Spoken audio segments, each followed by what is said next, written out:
Hello everyone. How are you doing? How are you doing? I mean it.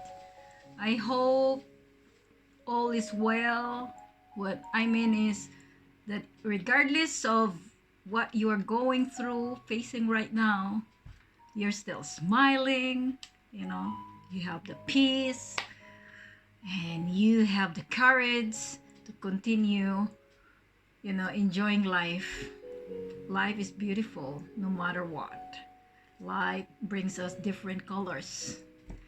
Yes, I'm so sorry that it took me so long to make my part two of my life history about my mental challenges, mental illness. It's been crazy busy things. I have another project also that I'm started.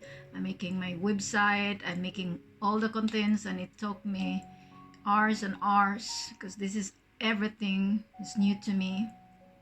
And then mom, mother, and yes. So now actually the official time here that I am recorded this is 9:45 p.m. That's the time that I needed to do this. That's it. And I have my energy booster because I need this. And I'm so excited to share with you this adventure of mine when I was living in the tunnel where there is no light.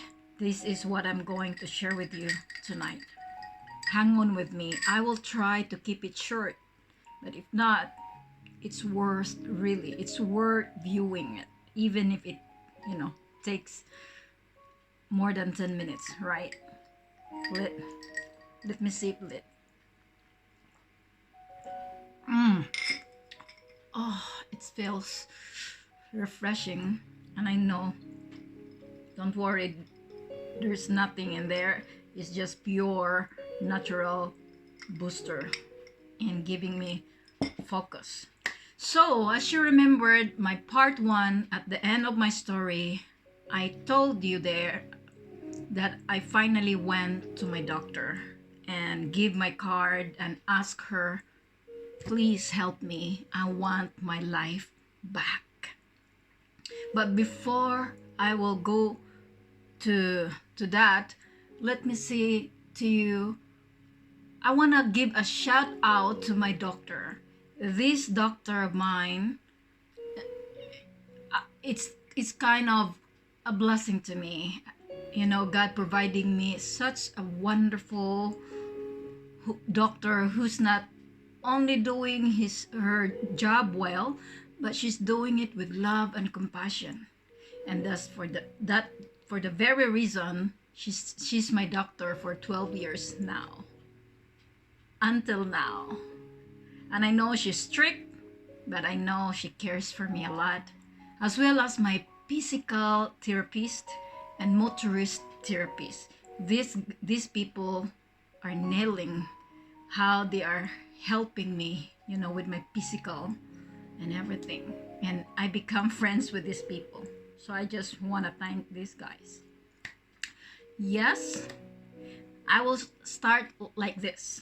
I have notes also, as you know, because I don't want to just go there and that. I want to have like outline what I'm going to share. Otherwise, I have a long story to share. And the time, 1 hour, 2 hours is not even enough. So just buckle up. I hope I will not be emotional. Sometimes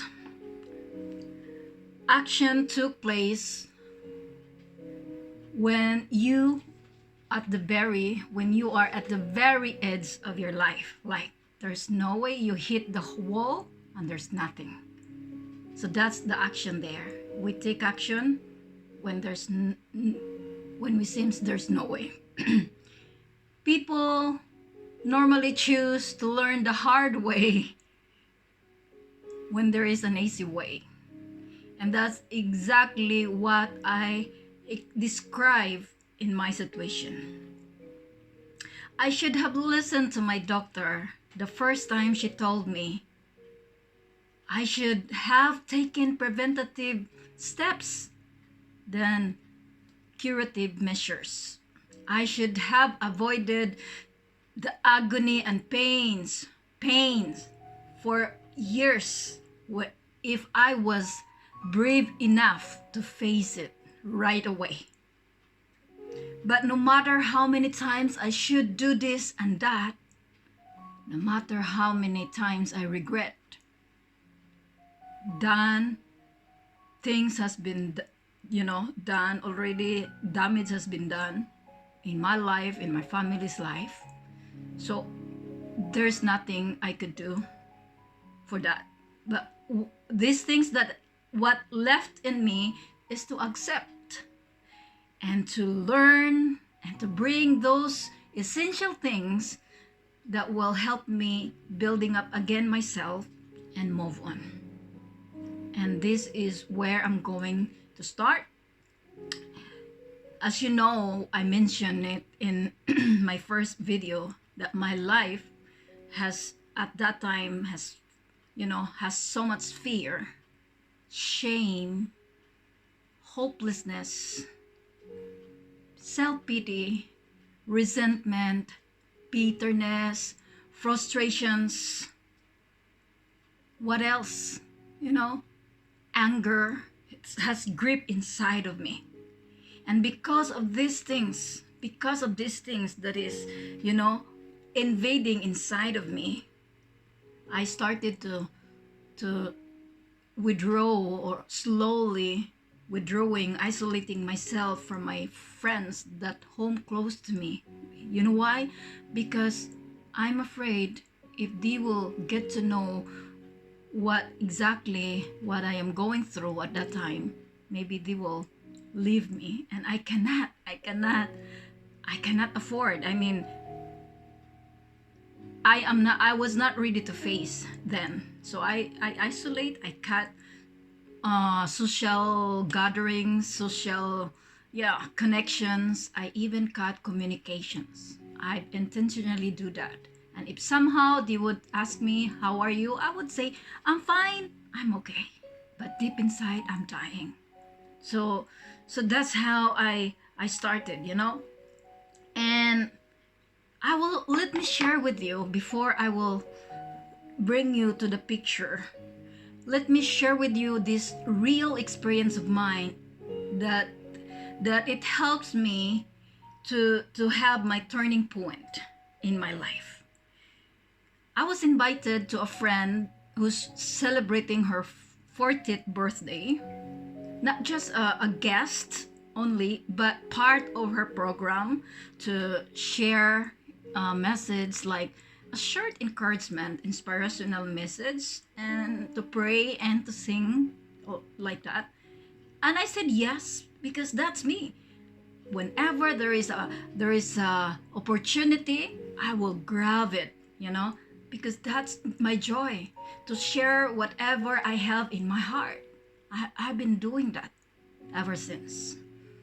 But when the day is approaching, when the day is coming soon to the event, I almost, I feel uncomfortable. I feel fear, insecure, and everything is coming on me that I wanted to say no. But I said, I have already given my commitment to my friend. I don't want to disappoint her. So I went there, but of course, being a good actor, I wish I could show you. I dress like a brave, courageous woman, and I cut my hair very short and put it like, brush up, and I went in the, like, oh, come on, Joy, you can do it. So I went inside to the place, and I said, hello, how are you? And like that, it's like I'm faking everything. So yes, because of a smile, I always smile. And then I sat to the table. By the way, she was invited, I think, more than 100 or less than, like, and I would tell you 70-80% of those people were there are my friends. I have connection with. I knew them. Even to the people that I'm sitting together in the table, they are my friends. I have memories with them. But I feel inside so much loneliness, so much scared, and so much isolation, so much. I have no idea. I even could not open my mouth to say a word. The only thing I could do is smile because I don't know what to say. I'm scared to death. I was waiting that my part will be called so I could render my part in the program. But then, yes, I was called, and then I nailed it. And I know I give everything there. I mean the message, but after that, I sat again. I seated to my chair and the table, and then I feel lonely again. I feel all alone. It's like, it's like I feel melting, like an ice melting right away. So I went to the host and I told her I have to go home and I find a reason. Listen to this. So the moment I just get out from the place and walk towards to the parking lot, and when I open the door to my car, I come in and sit there and I close the door, and I feel like release like never before. I feel like I've been in a prison for many years, and then I come out for the first time seeing the freedom. So I really said, yes, freedom, yes. And that's what exactly how I feel at that moment. But that was exactly how I see myself. Something's wrong. This is not me. I love people. I love mingling with people. I love talking people. I love to know people. But happening this, something's wrong. So that was my turning point. That's where I started to think, no way, no way. So before before going back or going to my doctor, like accepting everything that I need to be treated, let me show you how I live in the tunnel. Let me show you how my life was really in agony. So you will see the picture, and I will put it in a category okay, category not really okay, and then going to worse and become worse. So you will really see.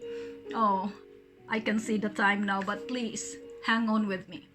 This will be. So I will start with this happens in within 9 years. So I start with the very mellow. At that time, I'm still working, and I'm really, every time I wake up, I'm so excited to go to my job and meet a lot of people because I'm working in the oil industry, like in the oil company, but I am a cleaner, to their offices and like that, and there's different people working there, different nationalities, and I could really learn diversity of people. And also that what I like with my job is I do the best I could do, to make my job the best. I mean, I'm not bragging myself. So we are 5 cleaner, there are 6, but to all of them I was the best.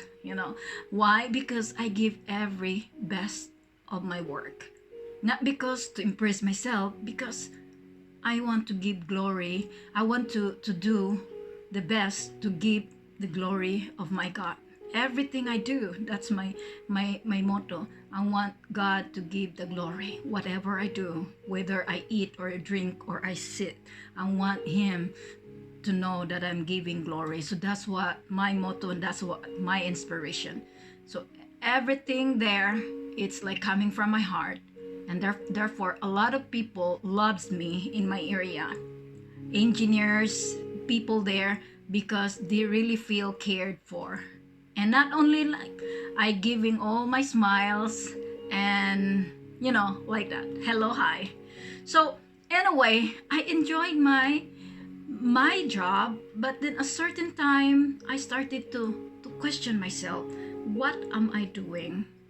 Where is the purpose right now? Because I know that there's something in me that I could do more than this, you know? So I questioned that, and then where's my purpose?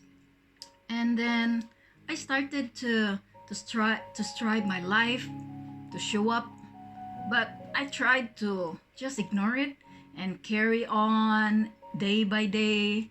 And yes, but I feel something, that the feeling, I called it strange feeling or emotions feeling. I don't know, I could not describe it, but I told to my husband many times, oh, here comes again the strange feeling that I don't like. It comes and go, it comes and go during this time. And then time comes, you know, I have a severe, very painful in my shoulder, this shoulder, and then in my lower back. That's that's the starting point that I need to have a sick leave, and then go back to work again and sick leave. So sick leave, work, and sick leave, work.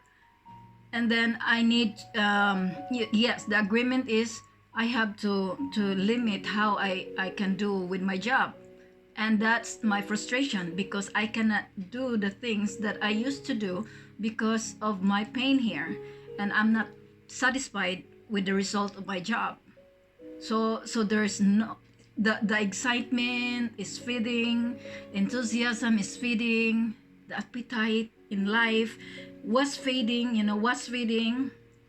And and then I just like this is like a routine that is so boring. It's like nonsense life, that's I want I want something. So but then the strange feeling coming in, it's getting more and more. And somehow this thought of I want to end my life would be better, to avoid this strange feeling or emotions coming in. So that was, the starting. And then until one day my doctor told me, well, you cannot work any longer with your job. You have to ask your boss to reassign you to different positions, like an office work and like that. So I told her it's impossible because of the language barrier. I can speak Norwegian, but when it comes to written, no way. So I cannot. So the only solution is to resign. So I resigned my job, and then I become a homebody. And then home is become my heaven. Home is becoming my comfort, And then, having a physical pain, having dealing with the mental challenges, because at that point I don't really understand what is going on in me. And then my body started to have fatigue, exhausted, I'm irritated, everything is like, and then my sleep becomes disorder. I started to have an insomnia. And then we have challenge in our marriage, in my marriage, and we actually at the edge of breaking up. Think about that. Because it's not easy. We're different cultures living together. Not only that culture, he's a man and I'm a woman. We both are different. Man and woman have different thoughts, different ideas. So there's a lot to adjust. There's a lot to try to understand. And also I have kid, so it was not easy at that time. And then I became pregnant, but then I lost it after 2 months. And it was a very, very a sad experience. It very painful. And I become more depressed when it happened. But then the Lord was gracious. She gave me another, he gave me another, sorry, pregnancy, and this was my second child. So, after I delivered my second son, because I want to do something for my life, I want to get better, I want to get out and do something. So I decided that I will go to university and take a course. Not a course, but take the, another university bachelor. But it's not easy because it's not like, okay, I want this course, I want to enroll. No, as me as a immigrant, I have to have this Norwegian language. I need to have that. So after giving birth to my son a couple of months, I went back to the school, and this time it's not an ordinary Norwegian course, but it's an intensive. But it's a short meeting, twice a week, and then I bring home all the assignments and the homework with a lot of them. And I tried to focus, I tried to concentrate, but I couldn't until I break down. Literally, my mind, my body, my spirit, and everything. And I said, I can't do this anymore. I said, Lord, help me. So at that moment, I said, no, this is the time to go to my doctor. So this was, the urge of going to my doctor. But I tell you, before that, admitting, that you need that you need help is one thing, but taking a medication is another thing. What I mean by that, I was willing to go to my doctor, but when I'm thinking of taking the medication is different, because that would certified me that I am depressed and an anxiety, depressed, and then with anxiety and everything, and it's hard to swallow, but I have to because I cannot stand because during this time my attitude, my moods are swinging up and down. And the worst part was watching my family getting hurt by the words I say, because I cannot control.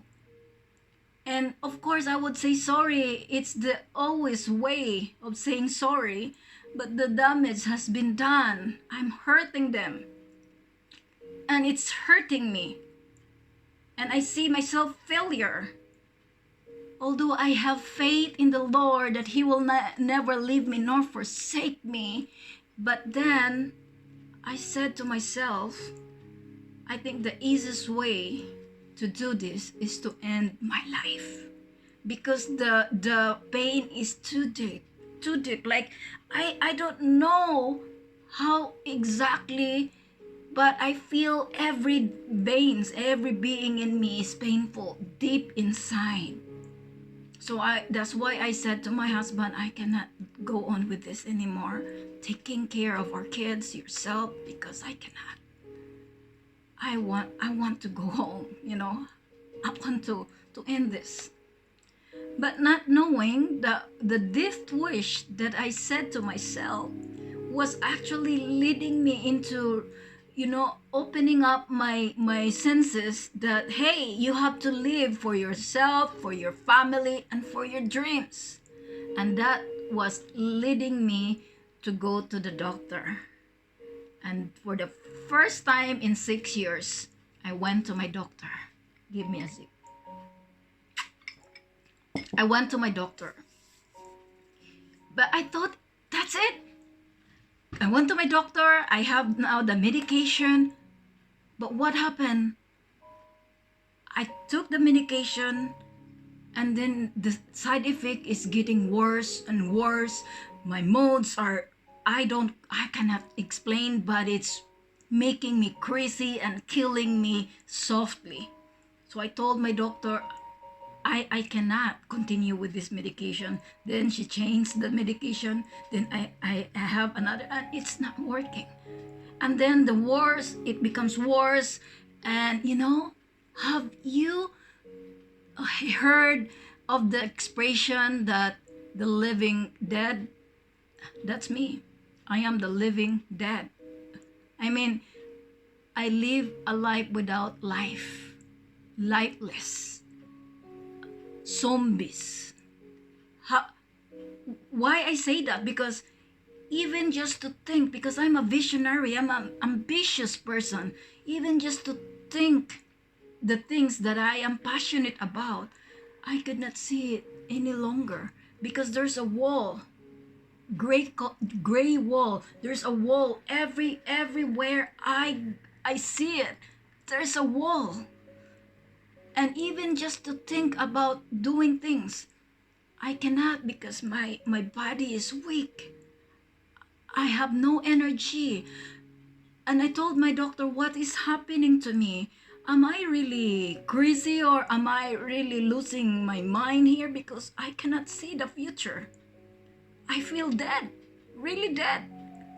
Alive outside, but inside is completely dead. That's exactly how I live. And there was a time, this is not only one time, but after I drove my kids to the school and kindergarten, I have to find a place to pull over the car and just cry there, weeping minutes until I compel myself again. Why? Because it's so heavy. It's choking me. There's such fear and panic, pain, everything. And until I, become okay and I continue to drive back home. And then in the home, I just find myself sit in the certain corner in my sofa and sit there for hours and do nothing. I cannot even, barely make dinner for my family because I'm tired. I am tired. I'm exhausted from here down. Exhausted inside and my physical. It's all dark. My focus has been impaired. My concentration, my decision make, I cannot decide. Like for example, I know that I'm going to my basement because I have to do something, but just going there, I could not go and step my feet to the stairs because no, I will do it later. No, I have to do it. Just like back and forth. It's just a simple thing that frustrates me. Even when I was driving, I know that I'm going to that place, but as so quickly my mind has changed. No, I will not go. And then I keep myself driving around the place until I do nothing. Just go home. So frustrating. That's how my decision making was being destroyed at that time. And it's frustrating, really frustrating, and I see myself like that. But you know what, that was the moment that no light, that was the moment that no life, no light, that was the moment that suicidal thoughts are getting more and more almost every day. And to the point that 3 times I almost like this jumped to death. 3 times I almost jumping to death, but also 3 times God intervened. 3 times. And because I believe in God, when every day I feel that I'm connected with Him, I believe, I have faith. The only thing that holds me right there is because I have faith in the Lord. Even if I don't feel, I said, Lord, one day I'm going to love this. One day I'm going to, okay, I'm finished with you. But during that time, I wanted to die. So, my friends, because the time is really long, the reason why um,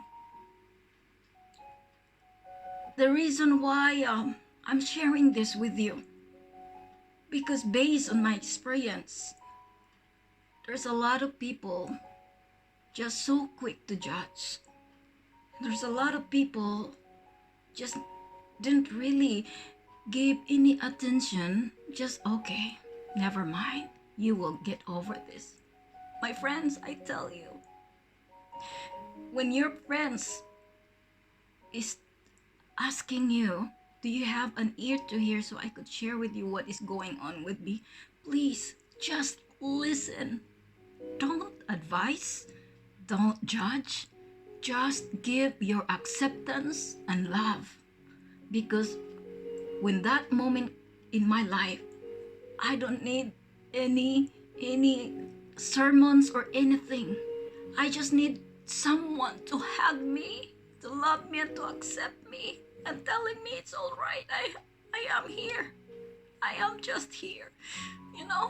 Just because I tell you, depression, anxiety, it is an illness. When you say it's just a thought, you just don't know.